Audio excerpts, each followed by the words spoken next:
Yan, mga kaibigan, nililipat natin yung mga kinirin natin na ma-upload kang kung dito sa may araw para maarawan sila. Yan, ito natin nililipat. Yan. Ito.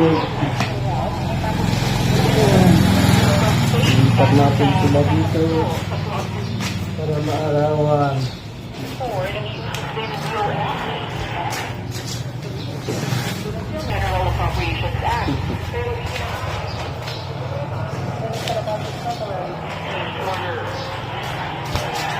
Ano dalawa pa?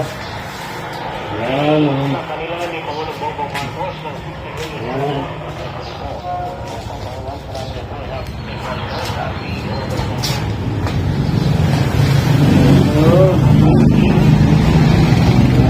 Parawan at yesterday, yan. Salamat. Talim kong upload kang to.